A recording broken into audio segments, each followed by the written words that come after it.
ਸਰਾਜਗੰਜ ਵਿੱਚ ਇੱਕ ਬਜ਼ੁਰਗ ਖਾਤੂਨ ਰਹਿੰਦੀ ਸੀ ਜਿਹਦਾ ਨਾਂ ਸੀ ਸਾਲਿਆ ਬੀਬੀ। ਤੇ ਸਾਲਿਆ ਬੀਬੀ ਦੀ ਉਮਰ ਸੀ 65 ਸਾਲ। ਤੇ 65 ਸਾਲ ਦੀ ਉਮਰ ਦੇ ਵਿੱਚ ਉਹ ਇਸ ਦੁਨੀਆ ਤੋਂ ਚੱਲ ਬਸੀ ਤੇ ਆਪਣੇ ਪਿੱਛੇ 3 ਬੋਰੀਆਂ ਸਿੱਕੇ ਛੱਡ ਕੇ ਗਈ। ਤੇ ਉਹਦੀ ਜ਼ਿੰਦਗੀ ਦੀ ਜਿਹੜੀ ਜਮ੍ਹਾਂ ਪੂੰਜੀ ਸੀ ਨਾ, ਉਹ ਭੀਖ ਮੰਗ ਕੇ ਉਹਨੇ ਜਮ੍ਹਾਂ ਕੀਤੇ ਸਨ। ਉਹਨੇ ਹਰ ਇੱਕ ਸਿੱਕਾ ਬਚਾਇਆ, ਲੇਕਿਨ ਕੋਈ ਵੀ ਸਿੱਕਾ ਉਹਦੇ ਕਿਸੇ ਕੰਮ ਨਾ ਆਇਆ। ਜ਼ਿੰਦਗੀ ਦੀ ਇਹ ਹਕੀਕਤ ਹੈ ਕਿ ਮਾਲ ਠਹਿਰ ਜਾਂਦਾ, ਮਾਲ ਇੱਥੇ ਹੀ ਰਹਿੰਦਾ, ਜਿਸਮ ਮਿਟ ਜਾਂਦੇ ਨੇ, ਇਨਸਾਨ ਇਸ ਦੁਨੀਆ ਤੋਂ ਕੂਚ ਕਰ ਜਾਂਦਾ।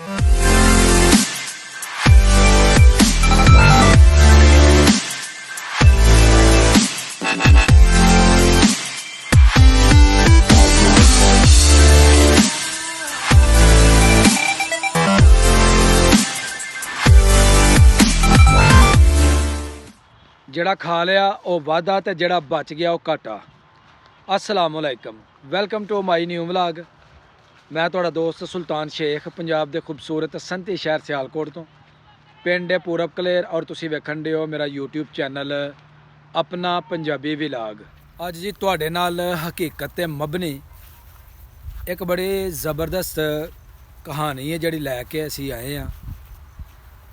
ते ज़हन यही हुंदा कि हो सकदा है साडी किसी गल दे नाल किसी भैन भरा दा जिंदगी जिहड़ी है वो बेहतर हो जाए, वो तो कुछ सबक हासिल कर ले, तो साड़ी इस गल का जिहड़ा है ना उन्होंने कोई मुस्तकबिल नज़र आ जाए। तो अज जी जी तुहाडे नाल असीं स्टोरी शेयर करन लगे, बड़ी कमाल दी स्टोरी है। ध्यान दे नाल सुनियो, इंशाअल्लाह तुहानूं बहुत मज़ा आएगा। और यह कहानी जिहड़ी है यह जिंदगी बदल देने वाली कहानी है। तो तुहाडे नाल स्टोरी शेयर करन तो पहला जी एक रिक्वेस्ट है कि जिहड़े दोस्त चैनल दे उत्ते नहीं हुंदे ने ना, वो चैनल नूं सबसक्राइब कर लिया करो, अपनी मुहब्बत दा जिहड़ा वो सबूत दिया करो, लाइक करके ते नाल कमेंट बॉक्स विच अपनी हाज़री जरूर लगाया करो। तो बहने जी पिछे बड़ी सोहनी जगह है, उत्थे बैठ के ते तुहाडे नाल करने आ स्टोरी शेयर, इंशाअल्लाह तुहानूं बड़ा ही मज़ा आएगा। सराजगंज ਵਿੱਚ एक बजुर्ग खातून ਰਹਿੰਦੀ ਸੀ ਜਿਹਦਾ ਨਾਂ ਸੀ ਸਾਲਿਆ ਬੀਬੀ। ਤੇ ਸਾਲਿਆ ਬੀਬੀ ਦੀ ਉਮਰ ਸੀ 65 ਸਾਲ। ਤੇ 65 ਸਾਲ ਦੀ ਉਮਰ ਦੇ ਵਿੱਚ ਉਹ ਇਸ ਦੁਨੀਆ ਤੋਂ ਚੱਲ ਬਸੀ ਤੇ ਆਪਣੇ ਪਿੱਛੇ 3 ਬੋਰੀਆਂ ਸਿੱਕੇ ਛੱਡ ਕੇ ਗਈ। ਤੇ ਉਹਦੀ ਜ਼ਿੰਦਗੀ ਦੀ ਜਿਹੜੀ ਜਮ੍ਹਾਂ ਪੂੰਜੀ ਸੀ ਨਾ, ਉਹ ਭੀਖ ਮੰਗ ਕੇ ਉਹਨੇ ਜਮ੍ਹਾਂ ਕੀਤੇ ਸਨ।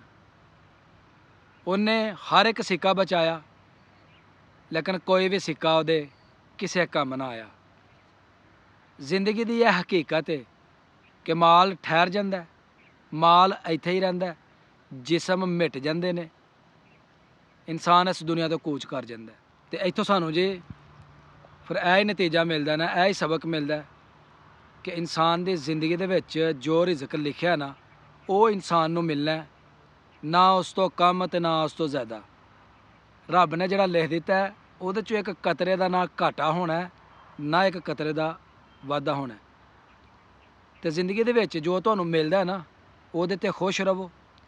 ਅਗਰ ਮਾਲਕ ਨੇ ਗੁਰਬਤ ਵਾਲੀ ਜ਼ਿੰਦਗੀ ਦਿੱਤੀ ਹੈ ਨਾ, ਤੇ ਉਹਦਾ ਫਿਰ ਵੀ ਸ਼ੁਕਰ ਅਦਾ ਕਰਦੇ ਰਹੋ। ਅਗਰ ਅੱਲਾਹ ਪਾਕ ਨੇ ਅਮੀਰੀ ਦਿੱਤੀ ਹੈ ਨਾ, ਤੇ ਉਸ ਤੋਂ ਵੱਧ ਕੇ ਰੱਬ ਦਾ ਸ਼ੁਕਰ ਅਦਾ ਕਰੋ, ਜਿਹਨੇ ਤੁਹਾਨੂੰ ਜ਼ਿੰਦਗੀ ਦੇ ਵਿੱਚ ਮਾਲ ਦਿੱਤਾ, ਸਿਹਤ ਦਿੱਤੀ, हर तरह का अल्लाह ताला ने रिजक तुहानूं दे दिता। तो उस रिजक दे विचों उस मालक की राह दे विच, उस मालक की मखलूक दे उपर दिल खोल के खर्च करना चाहिए। इहदे नाल की होएगा, इंसान दा अपना ज़मीर भी खुश, ते उत्ते जिहड़ा मालक बैठा वो भी खुश, क्योंकि रब जिहड़ा है ना वो हर हालत दे विच इंसान नूं अजमांदा है। गुरबत दे के, तंगी दे के, तकलीफ़ां दे के, बीमारी दे के वेखना मेरा बंदा मेरे ते किन्ना कर शाकर है, मेरा बंदा मेरा किन्ना कर शुक्रगुजार बनता है। फिर रब अमीरी दे के, दौलतां दे के, शोहरतां दे के, हर तरह की नेमतां दे के अजमांदा है कि मेरा बंदा किन्नी कर खैर खैरात करदा है, किन्ना कर मेरी मखलूक का ख्याल रखदा है। तो अगर यहो जिहा इम्तिहान आ जाए ना, तो ਉਹਦੇ 'ਚ ਫੇਲ ਨਹੀਂ ਹੋਣਾ, ਹਮੇਸ਼ਾ ਸਾਬਤ ਕਦਮ ਰਹਿਣਾ, ਕਿਉਂਕਿ ਜਿਹੜੇ ਮਾਲਕ ਦੇ ਰਾਜ਼ ਹੁੰਦੇ ਨੇ ਨਾ ਉਹਨਾਂ ਨੂੰ ਹਰ ਬੰਦਾ ਪਹਿਚਾਨ ਨਹੀਂ ਸਕਦਾ। ਜਿਹੜਾ ਪਹਿਚਾਨ ਲੈਂਦਾ ਉਹਦਾ ਇੱਥੇ ਵੀ ਭਲਾ ਹੈ ਤੇ ਅੱਗੇ ਜਾ ਕੇ ਮਾਲਕ ਦੇ ਕੋਲ ਵੀ ਭਲਾ ਹੈ। ਉੱਥੇ ਜਦੋਂ ਸਵਾਲ ਹੋਣੇ ਨੇ ਨਾ ਤੇ ਜਵਾਬ ਜਨਾਬ ਫਰ ਹੋਣ, ਮਾਲਕ ਰਾਜ਼ੀ ਹੈ ਕਿ ਚੱਲ ਤੂੰ ਸਿੱਧਾ ਜੰਨਤ ਦੇ ਵਿੱਚ ਜਾਣਾ। ਇਸ ਵਾਸਤੇ ਜ਼ਿੰਦਗੀ ਦੇ ਵਿੱਚ ਚੀਜ਼ਾਂ ਦਾ ਪਿੱਛਾ ਕਰਨ ਦੇ ਬਜਾਏ ਕਿ ਅਸੀਂ ਉਹਨਾਂ ਨੂੰ ਹਾਸਲ ਕਰ ਲਈਏ, ਇਹਦੇ ਪਿੱਛੇ ਨਾ ਦੌੜੋ। ਜੋ ਮਾਲਕ ਨੇ ਦਿੱਤਾ ਹੈ ਨਾ ਉਹਦੇ ਤੋਂ ਉਹਦਾ ਸ਼ੁਕਰ ਅਦਾ ਕਰੋ ਤੇ ਆਪਣੇ ਪਿਆਰਿਆਂ ਦੇ ਨਾਲ, ਆਪਣੀ ਫੈਮਿਲੀ ਦੇ ਨਾਲ, ਆਪਣੇ ਖਾਨਦਾਨ ਦੇ ਨਾਲ, ਜਿਹੜੇ ਤੁਹਾਡੇ ਅਜ਼ੀਜ਼ੋ ਅਕਰਬਾ ਨੇ ਉਹਨਾਂ ਦੇ ਨਾਲ ਇਹਨਾਂ ਨੇਮਤਾਂ ਤੋਂ ਲੁਤਫ ਅੰਦੋਜ਼ ਹੋ। ਫਿਰ ਵੇਖੋ ਜ਼ਿੰਦਗੀ ਦੀ ਚੱਸ ਕਿੰਨੀ ਹੈ, ਜ਼ਿੰਦਗੀ ਦਾ ਮਜ਼ਾ ਕਿੰਨਾ ਹੈ। ਅਗਰ ਮਾਲ ਆਇਆ, ਕਿਸੇ ਦਾ ਧਿਆਨ ਨਹੀਂ, ਕਿਸੇ ਦੀ ਇੱਜ਼ਤ ਨਹੀਂ, ਤੇ ਲਾਨਤ ਇਹੋ ਜਿਹੇ ਮਾਲ ਦੇ ਉੱਤੇ, ਲਾਨਤ ਇਹੋ ਜਿਹੀ ਦੌਲਤ ਦੇ ਉੱਤੇ।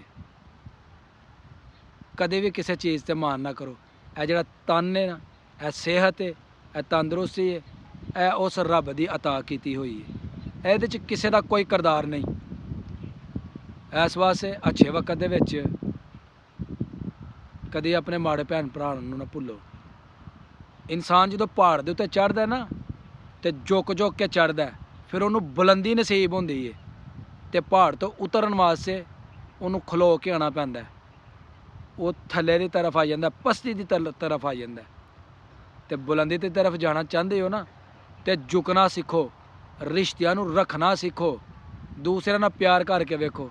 ਇਨਸ਼ਾਅੱਲਾ ਤੁਹਾਡੀ ਜ਼ਿੰਦਗੀ ਦੇ ਵਿੱਚ ਬਹਾਰ ਆ ਜਾਂਦੀ ਆ।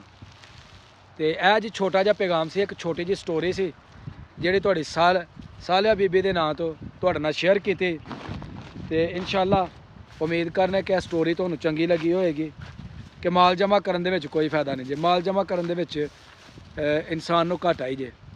ਮਾਲ ਨੂੰ ਲਗਾਓ ਅੱਛਾ ਕੰਮਾਂ 'ਚ, ਫਲਾਹੀ ਕੰਮਾਂ ਦੇ ਵਿੱਚ, ਜਿਹੜੇ ਦੂਸਰੇ ਤੁਹਾਨੂੰ ਅੱਛੀ ਨਜ਼ਰ ਨਾ ਵੇਖਣ, ਦੂਸਰੇ ਤੁਹਾਡੀ ਤਾਰੀਫ ਕਰਨ। ਤੇ ਉਮੀਦ ਕਰਨਾ ਜੀ ਮੇਰੀ ਅੱਜ ਦੀ ਵੀਡੀਓ ਤੁਹਾਨੂੰ ਅੱਛੀ ਲੱਗੀ ਹੋਏਗੀ। ਅਗਰ ਵੀਡੀਓ ਲੱਗੇ ਚੰਗੀ, ਵੀਡੀਓ ਨੂੰ ਲਾਈਕ ਕਰਨਾ ਹੈ, ਕਮੈਂਟ ਬਾਕਸ ਵਿੱਚ ਆਪਣੀ ਹਾਜ਼ਰੀ ਲਗਵਾਉਣੀ ਹੈ। ਔਰ ਜਿਹੜੇ ਦੋਸਤ ਚੈਨਲ 'ਤੇ ਨਏ ਨੇ ਉਹ ਜਲਦੀ ਚੈਨਲ ਨੂੰ ਸਬਸਕ੍ਰਾਈਬ ਕਰ ਲਓ ਤਾਂ ਕਿ ਆਉਣ ਵਾਲੀ ਵੀਡੀਓ ਤੁਹਾਨੂੰ बर वक्त ਪਹੁੰਚਦੀ ਰਹੇ। ਮੈਨੂੰ ਦਵੋ ਇਜਾਜ਼ਤ, ਹਮੇਸ਼ਾ ਖੁਸ਼ ਰਹੋ, ਆਬਾਦ ਰਹੋ। ਅੱਲਾ ਹਾਫਿਜ਼।